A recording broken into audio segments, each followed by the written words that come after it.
Roma Wines present Suspense.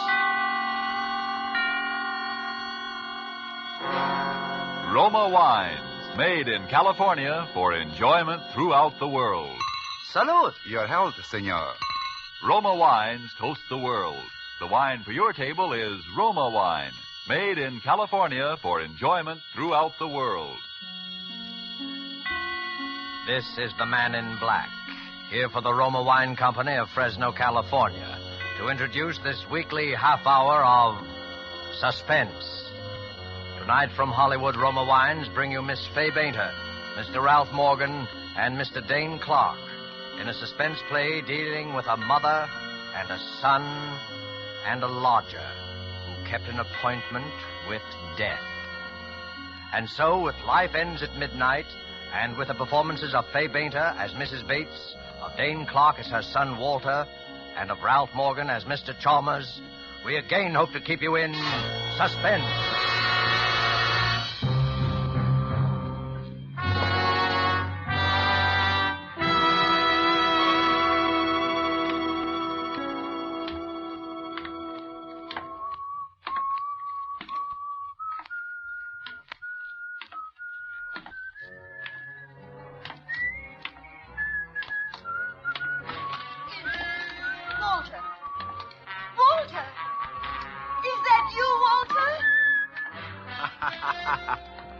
That's right, Mom. It's your little sonny boy, Walter. You still remember my whistle, eh? Oh, yes, But I didn't know. Never know when I'll turn up, eh, Mom? What's the matter? Do we have to stand here in the hall? Oh, no. Come in. It's just... Come in, Walter. Well, it's the same old crummy joint. I do my best to keep it clean, Walter. Yeah, I know. Regular old Mother Hubbard. You'll have to clean up the whole south side before you get the magoo out of this flea bag. Oh. Boy, am I tired. Up all night in a stinking day coach full of snoring jerks and squalling babies. Babies are the worst. All they do is bawl and slobber. You left Pittsburgh last night? 1 a.m, didn't sleep a wink. Yeah, look at my collar. But tomorrow is Monday. You have to be at work in the morning. Sure, What's the matter? You worried? Oh, no, I just... Don't just. Can't a guy come home and see his mother once in 6 months? That's a mother for you. You break your back, you sit up all night to see your mother for 1 day, and she tells you have to be at work in the morning. How do you like it? Walter, I'm sorry. I did miss you so. I just worried about... Yeah, I know. Well, don't worry so much. It makes me nervous. Here, sit at the table, dear. You must be starved. Oh, all right. Now it's like coming home. Oh, my baby. I'm so glad to see you. You did come just to see me, didn't you? Who else? Hattie Lamar? Well, of course you came to see me. It's just that I always worry so about you, Forget it. Well, what's to eat? I was just making a chop for my lunch. That's all there seems to be in the house right now. That'll be enough for me. It'll be ready in a minute. Now tell me about yourself, your job. Never mind about me. How are you doing? Well, I try not to complain, Walter. Things are not easy. Prices high, rents going up all the time, even on this old house. Honest, I don't know what I'm going to do if things don't... You had some bonds Papa left you. You had about $2,000 bonds he left you. You still got Well, them? I'm trying to tell you, Walter, things haven't been easy. And... Always a poor mouth. Every time I see her, she's putting on a poor mouth. I'm just saying things aren't easy. And for me, do you think it's a picnic? I got enough trouble, and for what? For what? All year I worked like crazy. For what? A man must work, Walter. A man must work, Walter. Yes, that's true. A man must work and live like a person, and not be afraid so that he can sleep without worrying about... About what? About a bell ringing at night, or a knock on the door in the morning, or someone touching you on the arm. Yes, it's a nice feeling and a free feeling to be able to walk down the street in the sun with your eyes meeting another man's without wondering if he's... Shut up! I ain't in trouble against her. Stop mouthing at me. You're always mouthing at me. You haven't... You know what the judge said the last time, Walter? He was nice. Now, he gave you another chance. He saw you were really a good boy, and he gave you another chance. He got you a nice job, and you promised to... You must... Oh, you're all right, Walter. You didn't... Meatball. A herring on a plate all your life. You're a tomcat in the garbage. You find a fish head and you say, thank you, mister. You chew a fish good and you smile pretty. Well, not for me. You take a chance and you throw away the fish heads. You get one break and you're out of the garbage can for life. You throw with time clocks and shiny pants. You're in the higher brackets and nobody gets you. Yeah, you're a mister with a future. You hold your nose when you walk from the day coach to your compartment. You leave the stinks behind in a pot of dusty air in front of you, and that's for me. One break. One break and you're as hot as a rocket shooting diamonds for sparks. Walter! You're a P-38 in a world full of flivvers. A buck gets you two gets you four. Walter! Good for one blonde to kick her and a kisser. Walter! It's all right. I took another chance. I tried to run it up. No dice. I gotta make it good. Tomorrow morning, I gotta make it good. The books at the office will show it, and I gotta make it good. How much? $1,500. $1,500? By midnight tonight, $1,500. If I miss that 12:20 for Pittsburgh, it's all up. I might as well take gas. $1,500. By midnight tonight. Where am I going to get it, Walter? The bonds. You got the bonds, Papa. The bonds. How do you think I got you out of the last trouble? Bribes, bail, paying back every dime. Where do you think I got it? I'll get 10 years. You heard the judge last time. What can I do? What? 10 years and start. 10 years. There won't be no reform school this time. Walter, Oh, look, Walter. please, Ma, please, get me the money. I'll be good. I'll work hard. I won't give you no more trouble, but help me now. Please, Mama, please. Will Where you, can I get it, Walter? I've nothing left. Nothing. I don't care where you get it. It's your fault, and you gotta help me. I only wanted to help you, Yes. and now I'm gonna... Yes. It is my fault. I've always protected you, but I can't protect you anymore. I'll give you the few dollars I have. Go away. It'll be enough to help you run away. That's all I can do. You're holding out on me. You're worrying about your old age. You're making yourself a cushy little... No. I'm sorry. I hope I'm not intruding.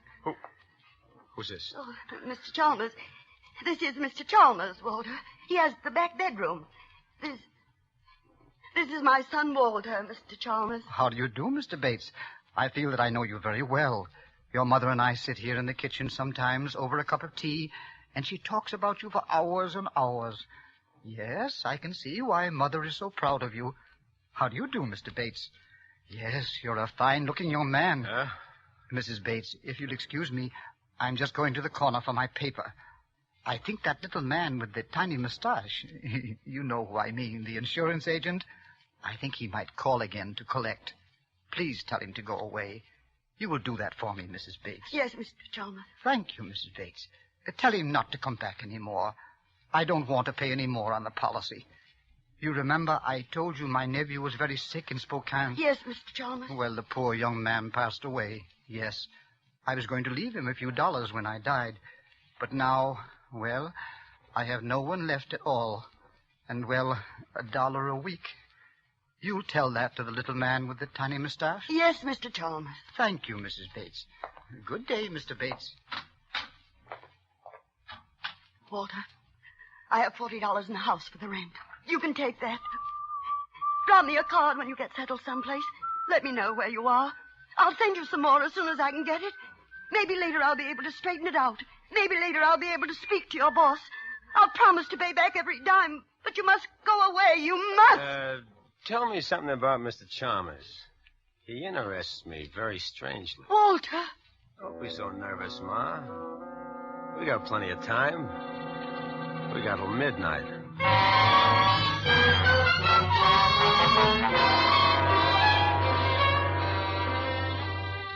Tonight for Suspense, Roma Wines bring you as stars Fay Bainter, Ralph Morgan, and Dane Clark. You have heard them in the prologue to our suspense play this evening, Robert Tallman's story, Life Ends at Midnight.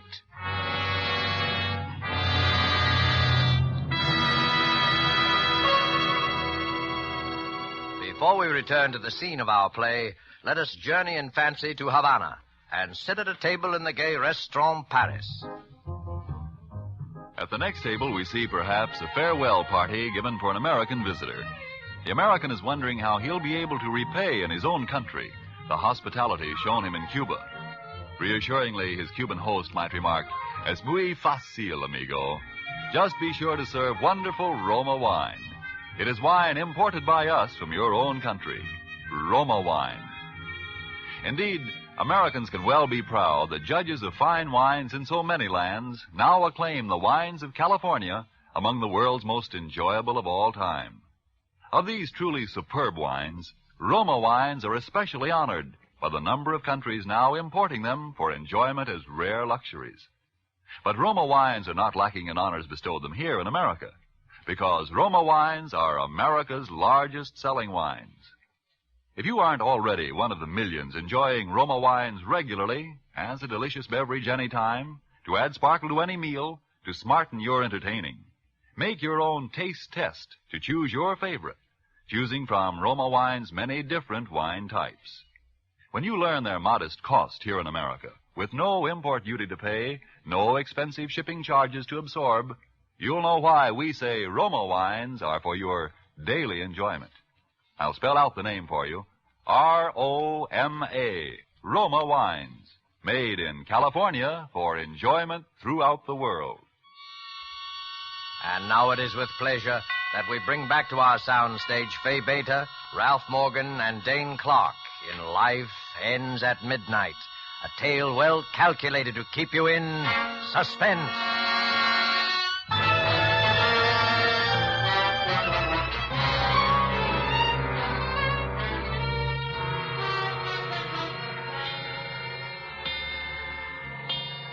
Yes, I do think I'll have another cup if you don't mind, Mrs. Bates. Now, Mr. Chalmers, suppose you look at it this way. You've been paying $1 a week for how many years now? I'd say 20 years would be a conservative estimate. All right, 20 years. Now, let's see, that's $50 a year. Say that's $1,000 you paid in, no? Yes, $1,000. This coffee cake, Mrs. Bates, is excellent. Do you like it? I made it yesterday when Forget the coffee cake. Now, let's figure percentage. How many more years do you figure to live? Walter. Oh, that's all right, Mrs. Bates. After all, I'm an old man, and at my age, one rather, comes to terms with death. It's like the end of a long, busy day. Life ends at midnight, and a new day begins. Yes, Walter, I think you're on the verge of making a very profound observation. Yeah, you see. My policy is for $2,500. And in the days that are left to me, I certainly will not be required to pay in as much as I have already paid out. That's the exact point. And if you drop it now, will you get anything back? No. You got a straight life with no cash-in value. If you drop the policy now, the insurance company is the winner. But say you live another couple of years. You pay a couple of hundred more. And you leave the $2,500 to somebody. Now, which is a smart thing? I leave it to you. Yes, I should like to think that when I'm gone, I've left something behind for someone. Mr. Chalmers? Oh, yes, I'll always remember him for this. It's nice to live on in somebody's memory for a little while after we're dead. But A, I have no one in this world. And B, I must be very, very frank and tell you that I can no longer afford to pay even the $1 a week. You see, I live on a That's a problem of the most minor importance. For anybody who invests in you now, $1 a week would be gilt-edged. I mean, for instance, take my mother here. Now, suppose you made her the beneficiary. Now, suppose she continued to pay the $1 a week. Who can lose on such a deal? Who can lose? Nobody. You get the point? Oh, no, I couldn't. Why, it's... Why not? It's simple, huh? No, Mr. Chalmers, no, you mustn't. Let Mr. Chalmers decide. Huh, Mr. Chalmers? It makes good sense, no? It makes everybody happy, no? But we're practically strangers. We just... What do you mean, strangers? Who's a stranger in this world? We're just little people trying to make each other happy. Huh, Mr. Chalmers? Now, Mr. Chalmers here can die feeling he didn't waste $1 a week for 20 years, and he'll know he'll live in your memory. That's what he wants. Now, why shouldn't he have it? Ain't every man entitled to at least live in somebody's memory? Yes, but Mr. Chalmers doesn't have to do that. I'll think about him anyway. I promise I will. He don't have... Let him say something. You're always mouthing. Now, what do you say, Mr. Chalmers?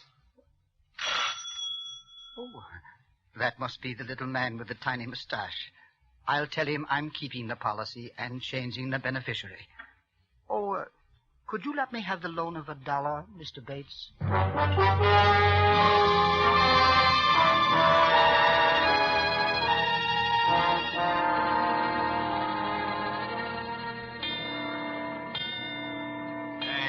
Up, will you? The old man's coming home in a minute or two. He takes his nap about this time. I want this ready for him. Oh, relax, Sonny, relax. I can't finish this job today. What are you giving me? It'll take a joint and another length of pipe. Oh, fix it up. You're a good plumber. You can fix it up for now.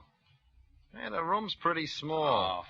Why do you want the heater so close to the bed for? Like I told you, he's got rheumatism. He needs plenty of heat. Well, I can run a rubber extension, but with gas, I don't like it. Okay, so with gas, you don't like it, but with gas, we gotta run this heater. The old man's got rheumatics. He can take plenty of gas. Huh? The heat, I mean. He needs plenty.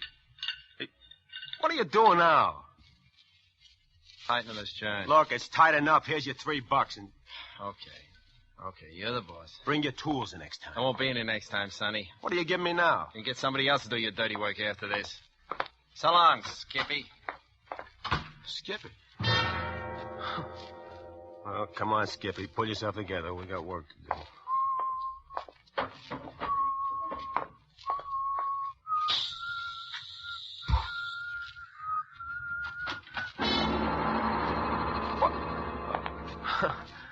Hiya, Pop. Well, this is a pleasant surprise. Yeah, this used to be my room. The steam don't come up here so good, so I talked the old lady into fixing this up for you. Well, that was very thoughtful of you, Walter. Thanks. I stuffed up the cracks in the window, too. 0 weather. It gets plenty of drafty in this room. You thought of everything, didn't you, Walter? Huh? Yeah, it ought to work out just fine. It'll do the job, I think. I'm going to take a little nap before dinner. Do you think the heater... Just leave it on. I'll look in after a bit to see if it's okay. Well, now, you needn't go to all that trouble. No, it's no trouble at all, Mr. Chalmers. When I do a thing, I like to do it right.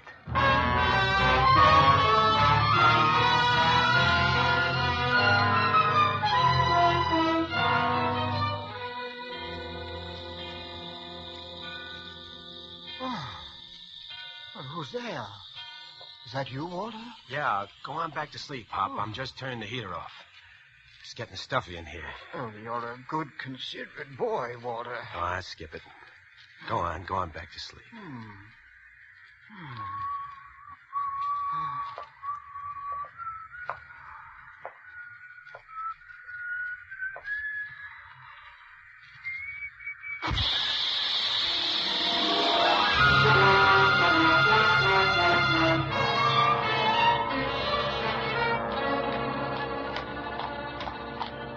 Don't walk so fast, Walter. My feet are hurting me again. You can buy new shoes tomorrow. I'd like to know what with. Maybe you'll have dough tomorrow. Maybe we'll both have some dough. If a miracle happened.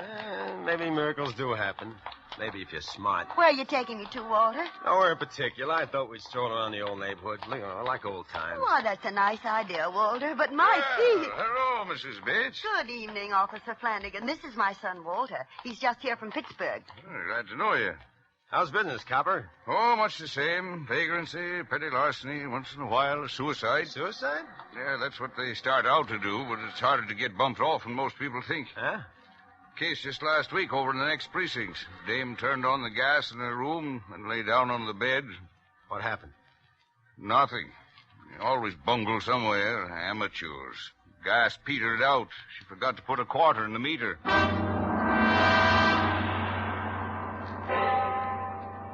7 o'clock. I got to call in. Well, good night, Mr. Bates. Good night, Officer. Nice to meet you, Walter. Ma, Yes, Walter. when did you put a quarter in the meter at home? Why, I don't remember. Goodness, I'd better get some change. Never mind the change. Come on. Walter, why did you ask about the gas meter? What do you think? Walter, you didn't... That isn't why you put the heater in, Mr. What Chalmers. do you think? I don't think anything. I just pray that quarter ran out Save your before... prayers. Because if that didn't work, I'll try another way. Either that old cluck is dead before midnight or I spend 10 years in stir. He's going to be dead before midnight, see? And if you try to make any trouble, you'll be pushing daisies right along with him.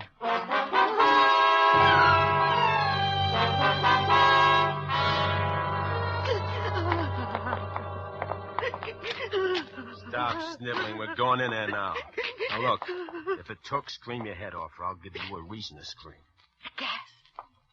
I can smell it. Come on.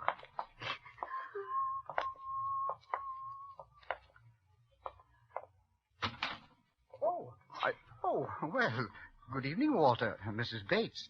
I was just on my way out. Oh, Mr. Chalmers, you're all right. You're all right. Of course he's all right. What's eating you? I have a slight headache, it's true, but a brisk walk in the open air will cure that, I'm sure. Hey, will you look at this? What is it, Walter? Well, this hose on a heater. Huh. Got unhitched.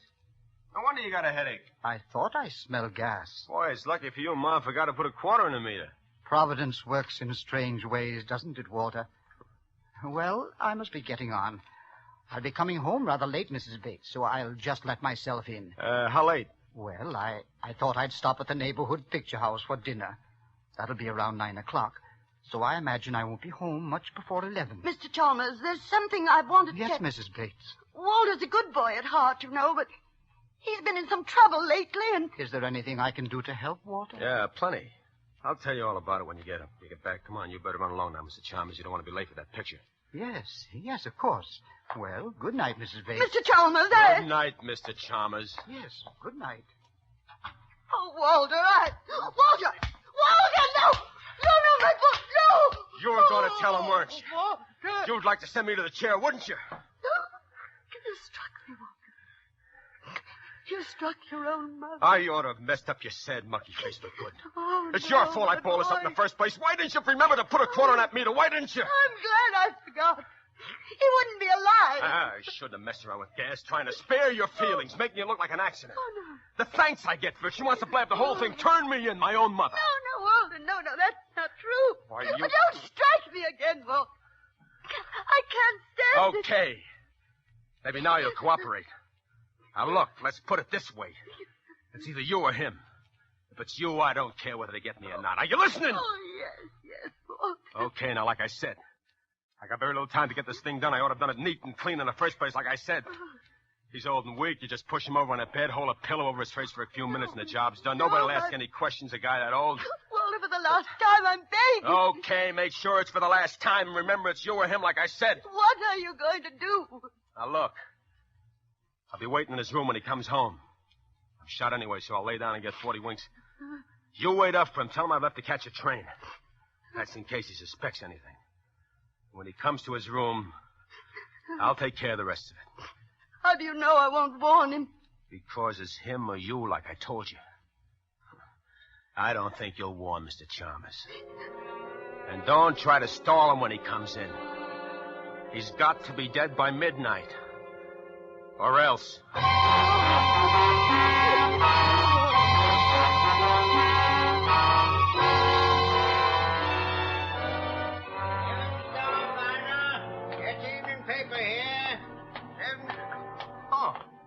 Mr. Chalmers. Evening, Joe. I'll have the late edition of the Daily News as usual. Oh, I saved one out for you, Mr. Chalmers. Thank you. Good night, Joe. Good night. Oh, by the way, Joe, I almost forgot. Can you give me the change of $1? Oh, sure, Mr. Chalmers. Yes, here you are. 50, 75, 85, 90, and $1. Well, thank you. I just happened to think of something I need change for. A little good deed for a friend of mine.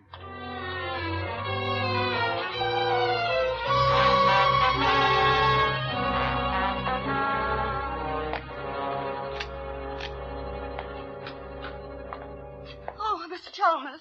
Well, I didn't think you'd be up so late, Mrs. Bates. I waited up especially.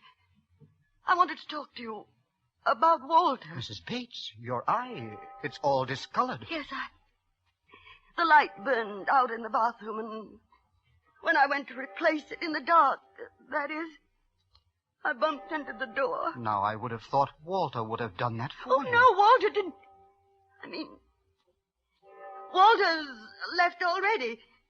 He had to catch the 12:20 for Pittsburgh, you know. But it's only 11 now. The clock... Perhaps he had some things to do on the way, I mean. Of course. Well, I'm afraid I must be getting on to bed. No, not just yet. I mean, won't you sit down for a minute and have a cup of tea with me? Well, I'd like to, but tea keeps me awake, Mrs. Bates. I'll be getting along to my room now, if you don't mind. No, don't go into that room, Mr. Chalmers. Why, Mrs. Bates, whatever's the trouble? My son, Walter, there's something I must tell you. Forgive me, Mrs. Bates, but I'm an old man, and I need my rest. If it could possibly wait until morning... No, it can't wait until morning. It's got to be told before midnight. What was that? Sounds like someone moving about in the back of the house. It's one of the shutters. It's loose. The wind... Oh, you were saying, Mrs. Bates? Nothing. I can't tell you after all. I'm afraid. I'm afraid to tell it. Afraid. There, Mrs. Bates. Perhaps in the morning. Try to get some rest. You're going in there now? I think that will be the best thing to do all the way around. Don't you, Mrs. Bates? Good night. No, wait. Mrs. Bates, What is it, Mrs. Bates? That smell. Gas. Walter! Walter!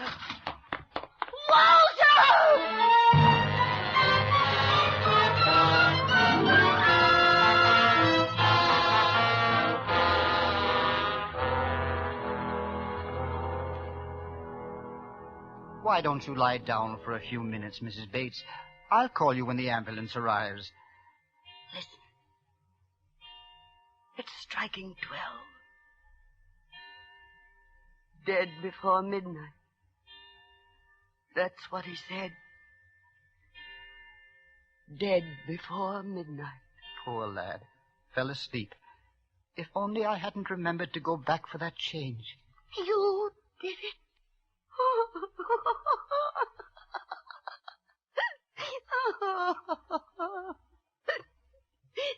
You put the quarter in the meter. That's what turned on the gas that killed him. Well, you mentioned the gas having gone off and forgetting to put a quarter in the meter. So on the way to the picture house, I just went around to the back entry and dropped the coin. I suppose I should have remembered about the connection being loose on the heater in my room. But I wanted to surprise you with my good deed. I didn't mean to do anything wrong, Mrs. Bates. Truly, I didn't. No. You didn't do anything wrong, Mr. Chalmers. You didn't do anything wrong.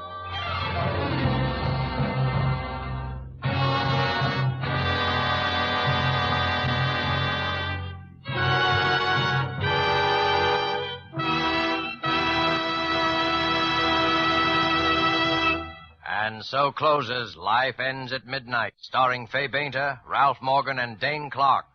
Tonight's tale of Suspense. Miss Bainter appeared by courtesy of Metro-Goldwyn-Mayer, producers of Madame Curie. Dane Clark is currently being seen in the Warner Brothers production Destination Tokyo. Before Ralph Morgan returns to our microphone, let me give you a suggestion. A suggestion you will find can add to the success of your next dinner party at home. At one end of the dining table, place a bottle of Roma wines, not sweet, not dry, Burgundy. At the other table end, place a bottle of Roma wines, delicately delicious Sauterne. Then, let each of your guests select the Roma wine to his liking. You'll know that whatever the individual choice of a guest, both of these Roma California wines will delight by their superb quality, the quality that has made Roma wines America's largest selling wines. Whichever of Roma wine's many different California wine types you choose at your dealers, the small purchase price he asks will surprise and delight you, while the superb quality of these good Roma wines will win your full accord with the judgment of wine experts of many lands that Roma wines are truly magnificent. Let me repeat the name. R-O-M-A, Roma wines, made in California for enjoyment throughout the world. This is Ralph Morgan. First, I'm sure I speak for all of us, Miss Bainter, Mr. Clark, and myself, in saying how much we've enjoyed appearing on Suspense this evening. We'll all be listening, as we hope you will, next week when Miss Agnes Moorehead is your star in one of the most talked-about plays ever to be presented in this series, called Sorry, Wrong Number. And now one more word.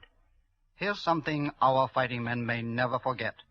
The price of victory is sacrifice.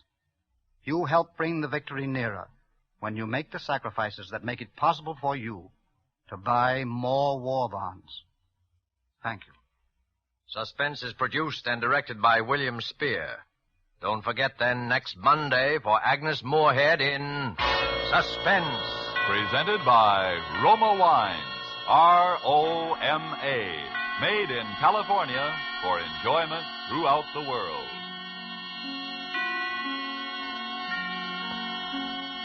This is CBS, the Columbia Broadcasting System.